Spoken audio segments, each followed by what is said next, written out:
कि मैं अपने परिवार वालों के लिए कुछ तो करूं, क्योंकि मैंने बचपन से जब मैं जैसे बड़ी होती जा रही थी मैं देख रही थी उनके स्ट्रगल को, अपने मम्मी के स्ट्रगल को, पापा के स्ट्रगल को।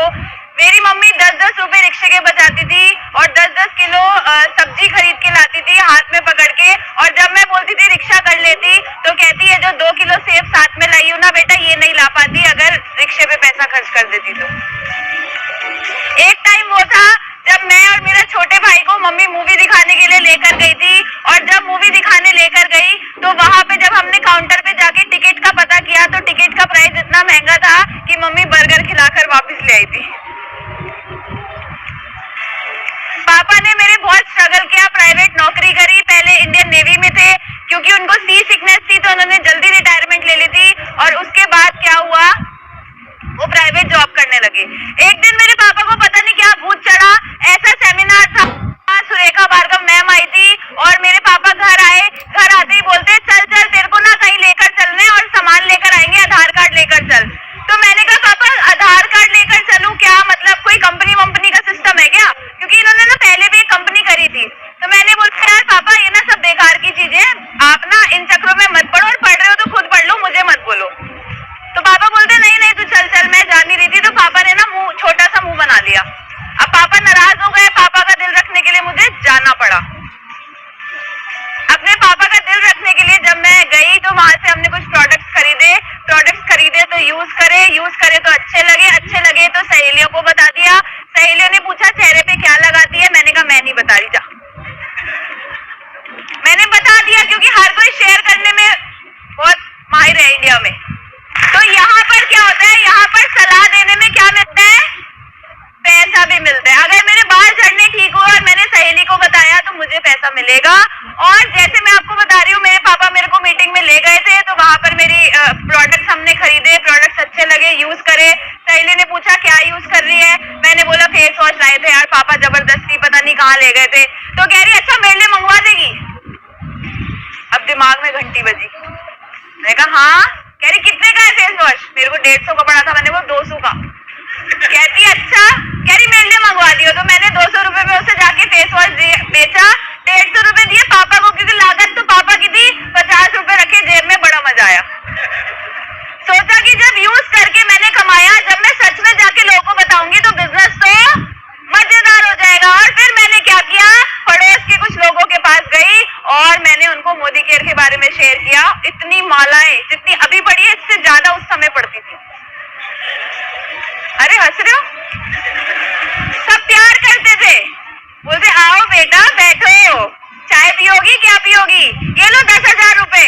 मेरे ने 4 तो नोनी लिया ना, 6 तो कैल्शियम लिया ना, ऐसे 10-10 हजार के ऑर्डर मिलते थे जिन घरों में जाती थी।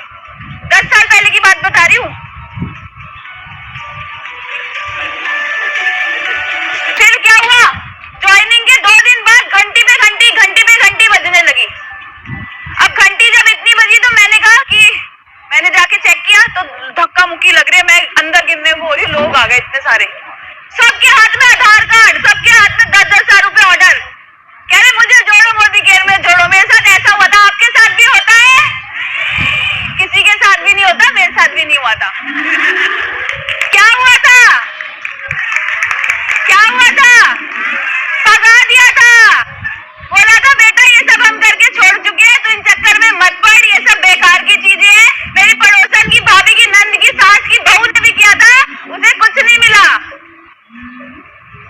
ये बेवकूफ बनाने का काम है, पहले खुद बेवकूफ बनो फिर 4 बेवकूफ बनाओ। मेरे बड़े भाई ने बोला हमारे घर की लड़कियां शोभा नहीं देती, हमारे घर की लड़कियों को शोभा नहीं देता मोदी केयर करना। आज मेरा भाई, अभी मैं सेमिनार में बैठी हूँ, मेरा जीना आराम करे, 5 कॉल आ गए हैं, पूछ रहे वो प्लान में वो वाली बात बताइयो। वो भाई जो बोलता था कि हमारे घर की लड़कियों को शोभा नहीं देता, इंजीनियर भाई जॉब छोड़ के घर घर जाके साबुन तेल बेचता है। तो करा क्या, अपनी डेमो किट बनाई। मैंने सर से पूछा सर मेरा काम बढ़ नहीं रहा, मैं क्या करूं? उन्होंने बोला बेटा हथियार लेकर जाइयो। तो मैं गई मम्मी के पास, किचन में चाकू मांगा और अगले दिन मीटिंग करने गई, चाकू लेके जिसके गर्दन पे चाकू रखा सब जुड़ गए। फिर सर को बोला सर ये तो लोग मेरे को ऐसे देख रहे हैं डरावने, उससे क्या है? तो सर ने बोला बेटा हथियार डेमो किट होती है, चाकू नहीं होता। तो मैंने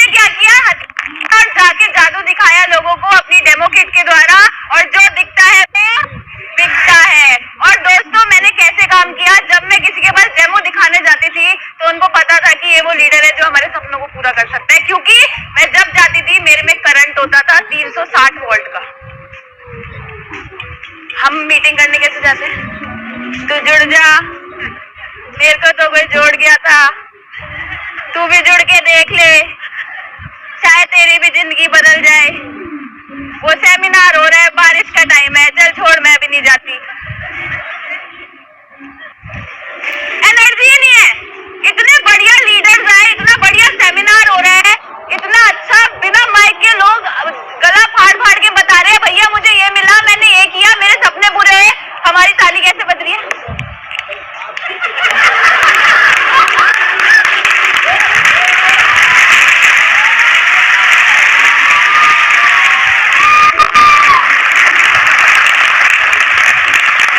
जब पति से लड़ना होता है तो कहां से आता है जोश? जब पत्नी को कुछ टोंट मारनी होती है तो कहां से आता है जोश? जब कोई मोदी के वाला सामने बैठा हो, सोचो कि पति से लड़ाई हुई है और बस हो जाओ शुरू, और पूरे जोश के साथ, एनर्जी के साथ जब आप मीटिंग करोगे, लोग आपके साथ जुड़ेंगे, क्योंकि लोग उस बम के साथ नहीं जुड़ते, लोग जुड़ते हैं जबरदस्त बम के साथ। तो हमें जब मीटिंग करने जाना है तो पूरे जोश के साथ जाना है, करंट के साथ जाना है, क्योंकि जिसमें खुद करंट है वो दूसरे में करंट भी डाल सकता है, वो खुद गाड़ी भी ले सकता है और गाड़ी दिलवाने का भी दम रखता है। तो मैंने भी यही सारे काम किए, पूरे जोश और एनर्जी के साथ करा बिजनेस को, और जोश और एनर्जी के साथ करके मिला क्या? हाँ, तरह लोगों को मीटिंग और सेमिनार्स में लाकर बैठा दिया। शुरू में बोलते थे 40 लोगों को बुलाती थी, सब बोलते थे हाँ हाँ हम मीटिंग में चलेंगे, और जब मीटिंग में लाने की बारी आती थी तो उनकी सासू माँ बाथरूम में गिर जाती थी, उनके बच्चों को दस्त लग जाते थे, उनको इमरजेंसी में कहीं जाना पड़ जाता था। बुलाती थी 40 को, आते थे 5। रोती थी, सेमिनार की सीटों पे बैठ के रोती थी, लेकिन आती जरूर थी। ये नहीं कि मेरे गेस्ट नहीं आए तो मैं भी नहीं जाऊंगी। मैं हर सेमिनार में आती गई, मैं हर ट्रेनिंग में आती गई, क्योंकि सपने किसके थे? मेरे थे और मेरे माँ बाप के थे। कोई पड़ोसी, चाचा, मामा, रिश्तेदार आके पूरे नहीं करता। तो मैंने क्या किया? हर सेमिनार, हर मीटिंग, हर ट्रेनिंग को अटेंड किया, और उससे मेरा बिजनेस बढ़ने लगा। मनोज मलिक सर ने मुझे जो जो बताया मैंने कुछ नहीं माना। आप भी मत मानना अपनी अपलाइन की, माना तभी तो यहाँ हूँ। मंदिर में चप्पल और मोदी केयर में अपनी अक्ल को हमेशा बाहर छोड़ के आए, क्योंकि जो यहाँ कामयाब है और आपको सिखा रहे हैं उनकी बात को सुनना ज्यादा जरूरी है दोस्तों। तो मैंने भी अपने अपलाइन की बातों को सुना, जैसे वो बताते गए वैसे वैसे मैं करती गई। मेरा बिजनेस कब बढ़ा मेरे को पता नहीं चला। 1600 रुपए की इनकम थी, वो बढ़कर 2000 रुपए हुई, 5000 रुपए महीना हुई, 10,000 रुपए महीना हुई, 50,000 हुई, 1 लाख हुई, 2 लाख हुई, 3 लाख हुई, 4 लाख हुई, 5 लाख हुई, 6 लाख हुई, 7 लाख हुई, 8 लाख हुई, 9 लाख हुई, 10 लाख हुई, 11 लाख हुई, 12 लाख हुई, 13 लाख हुई। दोस्तों 13,85,000 का हाईएस्ट पे आउट मोदी केयर से ले चुके हैं। दोस्तों यहाँ से 4 छोटी छोटी सी गाड़ियां मिली है। 8 लाख की होंडा वेज, 10 लाख रुपए की ब्रेजा, 50 लाख की जैगुआर, 85 लाख की छोटी सी गाड़ी बाहर खड़ी है, मर्सिडीज बेंज। और यहाँ से 9 विदेश यात्राएं मिली है, Bangkok, Malaysia, Turkey, Russia, London, Dubai, Singapore, बहुत सारी कंट्रीज घूमकर आई हूँ। और आज मोदी केयर से फाइनेंशियली इतनी फ्री हो गई हूँ कि शादी के बाद अपने पति देव के साथ घूमने गई थी स्विट्जरलैंड और पेरिस, और 35 सालगिरह पे गए थे मालदीव, और मेरे बच्चे का मुंडन होके ही नहीं दे रहा है, जब हुए तो हम दुबई भाग जाएंगे। तो हम यहाँ से दुबई भी घूमने जा रहे हैं, क्योंकि आज फाइनेंशियली इतने फ्री है कि घर वालों से पैसे मांगे बिना अपनी लाइफ को एंजॉय कर रहे हैं। 5 स्टार होटल में तो ऐसे रुकते हैं जैसे पता नहीं क्या है। अभी रमाडा में रुक के आए, अभी थोड़े दिन पहले भोपाल गए थे, ताज रुके, 70,000 का बिल आया, ऐसे पे करिए।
और क्या बच्चों की जान लोगे क्या?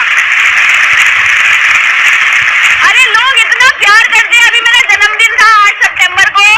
जो लोग मोदी केयर 5 साल पहले छोड़ के जा चुके हैं, 4 साल पहले, हर कोई तो मोदी केयर नहीं करता, वो भी मेरे को हैप्पी बर्थडे पे इतने सुंदर सुंदर मैसेज बना के लिख रहे हैं। उनका मेरे से क्या नाता है? एक अच्छा इंसान मोदी केयर ने बना दिया। तो इतना सारा लोगों का प्यार मिला, जो कर रहे हैं मोदी केयर वो भी प्यार करते थे, छोड़ के चले गए वो भी प्यार करते, लेकिन प्यार तो मिल रहा है ना। तो जब जाएंगे यहाँ से तो आंसू तो बहेंगे बहुत से लोगों के। तो बस और अभी तो शुरुआत है, अभी तो बच्चे बच्चे हैं। 29 साल की मैं हूँ, 30 साल का मेरा पति है। छोटे छोटे से हैं हम, लेकिन छोटा पैकेज बड़ा धमाका। ठीक है, तो जी बड़ा मजा आ रहा है। बड़े प्यारे प्यारे लोग मिलते हैं, सिमरन भाभी, बलदेव भैया, आंटी। आंटी तो मेरी माँ ही है एक तरीके से, और इन्होंने बहुत स्ट्रगल किया मेरे साथ। जो आज सब आप बैठे हो ना, उसकी वजह अगर आंटी जी इस बिजनेस को छोड़ देती ना, तो आप सब यहाँ पे नहीं होते। ठीक है, यहाँ पर बलदेव भैया और सिमरन भाभी जैसे भाई और भाभी मिले। यहाँ पर हमें अमृता जी, प्रीत जी, राधा जी, अरविंद जी, ज्योति जी, नेहा जी, पूनम वाधवा जी, बीना राणा जी। मजा आ गया इनको सुन के, आज मजा आ गया। मोना जी है, या जो भी हमारे लीडर है, देखो जिसका नाम ना लूं, मारना मत बाहर जाके कि मेरा नाम नहीं लिया, लेकिन कहने का मतलब समझ जाओ, प्यार करती हूँ आप सबसे, सिर्फ बिजनेस नहीं करना चाहती। तो इतना प्यार, इतना मान सम्मान सब कुछ मोदी केयर ने दिया है, तो मैं कहूंगी मोदी केयर जरूर करिए।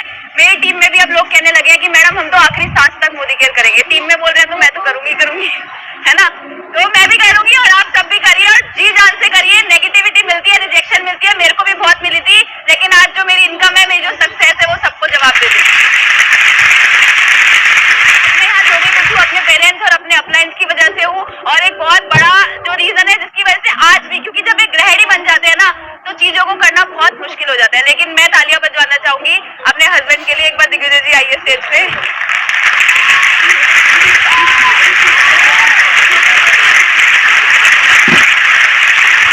अब ये वो बंदा है जिसकी वजह से अब आगे की स्टोरी है ना, वो लिखी जाएगी। क्यों? क्योंकि पहले शादी से पहले माँ बाप का बहुत बड़ा रोल होता है, और शादी के बाद होता है हस्बैंड का। और मैं भगवान जी को हमेशा रोज थैंक यू करती हूँ कि मुझे इतने अच्छे हस्बैंड दिए, जो एक के साथ एक कदम मिलाकर मेरे साथ आगे बढ़ रहे हैं। ये इन्होंने मोदी केयर में आने के बाद बहुत मेहनत करी, लेकिन अब जब हम साथ में मिल गए हैं, तो और भी हम बहुत तेजी से हम मेहनत करते जा रहे हैं। तो बड़ा मजा आ रहा है जी, और thank you so much Digvijay ji, आप मेरी जिंदगी में आए और मेरी जिंदगी बहुत अच्छी कर दी आपने, और हम मिलकर बहुत आगे जाएंगे। हेलो फ्रेंड्स, तो अब आप बताइए, आपने देखा अक्षय दत्ता मैम का वीडियो, उनकी सक्सेस स्टोरी देखी ना? तो अब इसमें मुझे ये बताइए कि आपको सबसे अच्छा क्या लगा। मैं बताती हूँ। अक्षय दत्ता मैम जो है वो सिर्फ अभी 29 साल की है, ठीक है। 29 साल की उम्र में वो करोड़पति है। तो सोचो, आप हाउस वाइफ है, जो वर्किंग पर्सन है, उनके लिए क्या ये बेस्ट अपॉर्चुनिटी नहीं है? नहीं, आप मुझे बताइए कि अपने माइंड को सेट करिए, अपने गोल को सेट करिए। करना कुछ नहीं कि बिजनेस इतना ज़बरदस्त है, इतनी ग्रेट अपॉर्चुनिटी है कि इसके जैसा बिजनेस कहीं नहीं होगा एक हाउसवाइफ के लिए। हाउसवाइफ के लिए बहुत ही ज़बरदस्त बिजनेस है। तो अगर आप ये बिजनेस करना चाहते हो, मोदी केयर बिजनेस करना चाहते हो, अक्षय दत्ता मैम की मोटिवेशन वीडियो आपने देख ली, अक्षय दत्ता मैम की तरह आप बनना चाहते हो, अपने बच्चों का फ्यूचर सिक्योर करना चाहते हो, अपने हस्बैंड को सपोर्ट करना चाहते हो, या अपने माँ पापा के जो उन्होंने आपको इतना बड़ा किया है उसका फ़र्ज़ निभाना चाहते हो, उन्हें सुखी लाइफ देना चाहते हो, तो आप बिज़नेस ज्वाइन कर सकते हो। आप अगर बिज़नेस ज्वाइन करना चाहते हो और आपको और इसके लिए इंफॉर्मेशन चाहिए, तो स्क्रीन पर जो नंबर शो है आप मुझे कांटेक्ट कर लीजिएगा। मैं या फिर मेरी जो भी टीम है वो आपको अच्छे से गाइड करेगी। तो बाय बाय।